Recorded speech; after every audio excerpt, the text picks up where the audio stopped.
And here we go. We are finishing up our chapter on strain. So 2.1 and 2.2, we are looking at shear strain. And this is example 3. So we have a material, it distorts into the dashed position shown. So we have some sort of force that's, pushing it across the top. So we have like that shear force that's causing this to have that distortion. Okay, and it distorts into the dotted picture. Determine the average normal strains for X, Y, and AB, and the shear strain at XY. So again, you have to understand what is normal strains, what is shear strain. So normal strains are that change in length over length. It is, if we have a fiber and we have it in tension, then we end up with this delta. Okay, what is shear strain? Shear strain is gamma, and it's pi over 2 minus theta prime, which is that interior angle. So here we go. This is gamma, this is theta prime. Gamma equals pi over 2 minus theta prime. Okay, it's the distortion. This is like an elongation or contraction, so you have to remember. Okay, so let's look at normal strains. Means I'm changing length. So if I'm looking at sigma x, that means I'm looking right here at this fiber, right there at that fiber. So if I'm looking at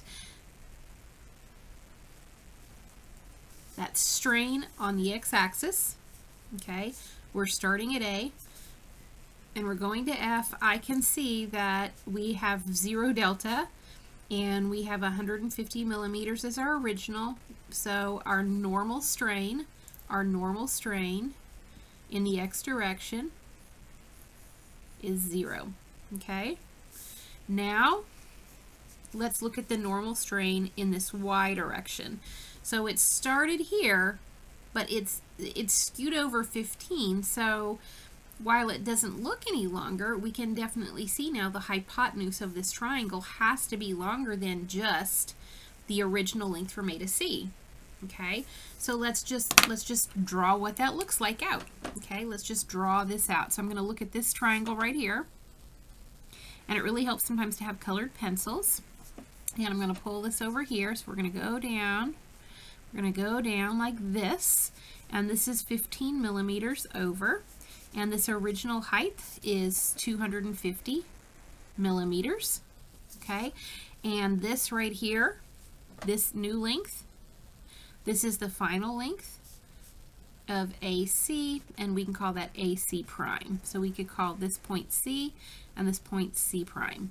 Okay, so if I want to know the shear strain in the y direction, and we're going from A to C, it equals delta, and which is length final minus length initial over length initial. So now I have to find that final length. So length final equals Pythagorean theorem. I have 15 millimeters squared plus 250 millimeters squared equals 250.45 millimeters. So it's just very slight, but there you have it. So 250.45 millimeters minus 250, because it originally was 250 millimeters, divided by 250 millimeters, and I get a normal strain in the y direction of 0.001798, okay, millimeters per millimeter, or we could call that 1.8, 1, 2, 3, times 10 to the negative 3 millimeters per millimeter, or we could call it 1, 2, 3, 4, 5, 6, 1,798 micromillimeter per millimeter. So that's a lot of different ways you could end up writing this. You always have to see what is the format that the solution, what format number is Canvas looking at, is Mastering looking at, is a professor in another class looking at. Micro millimeters written out, okay? So now it says, determine the normal strain in A, B, except that's not supposed to say A, B. I went back and corrected it. It should say from B to E. So here's our B to E. So we have our original B, which I'm just going to put right here, B. And then we have kind of this new B prime if I were to take the top of this line and move it over. Okay, we have B prime.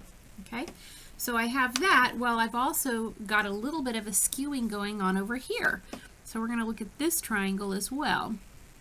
Whoops, not following it very well, am I? And here's E, and then we come over and there's E prime. Okay, so let's erase that, get that out of the way, and we'll just say that that was AC prime for that length. Okay, so now let's draw our new triangle over here at D. Come back in. So I have D and D prime. And it is also starting out at 250 millimeters tall, but now we're down here at E and E prime. Okay, so we have gone from B to E, and we're now at B prime, E prime. Is it parallel? Are they the same size? How do we know? Well, how can I figure out the shift from B to B prime, and how can I figure out the shift from E to E prime? So if I'm looking at this B to E, our original, we can make a little triangle in here. Okay, so my original, we'll just draw it right in here. My original B to E is in purple, and I can see that the base of this is 150. And if the whole height is 250, minus 50, minus 50, so I know that the whole height of this is 150, then I can calculate BE using Pythagorean's theorem. So now, let's see if we can find let's maybe use black, because that's going to be a little bit darker. We now have this new triangle, and it goes from here. Okay, remember we're shifting it over. So it's going to look something like, and then this is going to come straight down and then go over. So we still have a right triangle, but the whole thing is shifted. So how can I figure out then my base and my height? Because it has shifted over. And this is where you just have to start thinking about similar triangles. If I can look at this, and I know that the whole thing is 250 millimeters, and I know that this height right here is 200 millimeters, then I can say 15 is to 250, 15 is to 250, as delta B to B prime, delta B to B prime is to 200. And that way I can figure out how far that has shifted over. Okay? How far that has shifted over. Then I can do the same thing over here. If the whole thing is 250 tall, but this is 50, if this is 30, we have this nice little right triangle skewing. Can I calculate E to E prime? Well, of course I can, because E to E prime is to 50 as 30 is to, well, like the whole thing is 250. 250. Okay, so when I do that, okay, when I do that, I get that this is 12. And take that delta away, we have 12. And then we have that this delta right here is 6. Okay, so this is 12. So I'm shifting over 12. And then I'm coming over here 6. So this new line that I have for my new triangle of B prime to E prime, we started out 150, so that was 150. We shifted over 12. The whole thing shifted over, okay, if I'm looking at that. And then we shifted over 6. So now we can go back, because we have the same height of 150, we can go back and figure out then So this still height is still 150 because we're just shifting things over. So let's look at the normal strain of B to E, which becomes B prime E prime. And I know that we can find our original length from B to E. That's our original, is just the square root of 150 squared plus 150 squared. And I get 212.13 millimeters. And now I need to find this length of B prime to E prime. Okay, well, I know that it's 150 tall. That's a given, but what is this new base? The new base of B prime to E prime. Okay, well, it started out 150, right? And then I shift over 12. So if I didn't squeeze anything over here at E, it would be 12 millimeters shorter.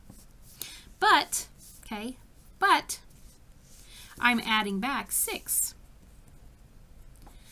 So it's 150 minus 12 plus 6, so 150 minus 12 is 144 millimeters, so it got shorter. Okay, so if we want to find BE, the hypotenuse of BE prime, it's got to be 144 squared plus, so this is 144, and we're still 150 tall. And we find that we get 207.93 millimeters. Okay, so I'm promising you on your homework, you're going to want to find colored pencils. And you're going to want to draw out, and you're going to use a lot of similar triangles in here. We use a lot of similar triangles, and then you just need to set up what you started with and where you ended. Okay, so I know then that the strain of BE has to be length final minus length initial over length initial. So I have 207.93 millimeters minus 212.13 millimeters divided by 212.13 millimeters. And I get that the strain of BE is negative 0.0197 millimeters per millimeter, which is negative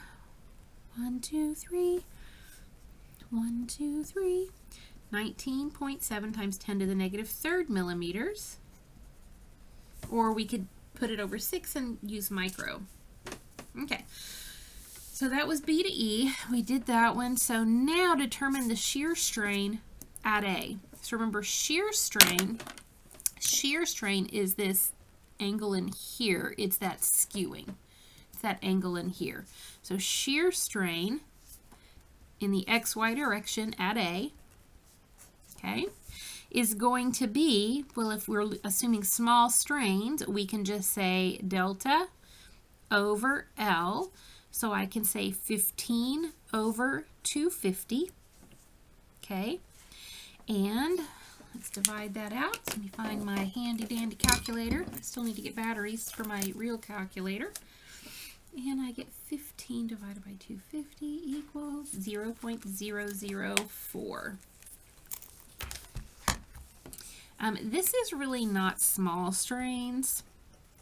So if we were to look at this, I got 0.004 radians. This one you might actually have to go back and do tan gamma equals 15 over 250. So gamma equals the inverse tan of 15 over 250.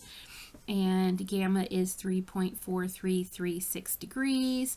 And if I convert that to radians, I get 0.06 radians. So yeah, this is not a very small strain problem.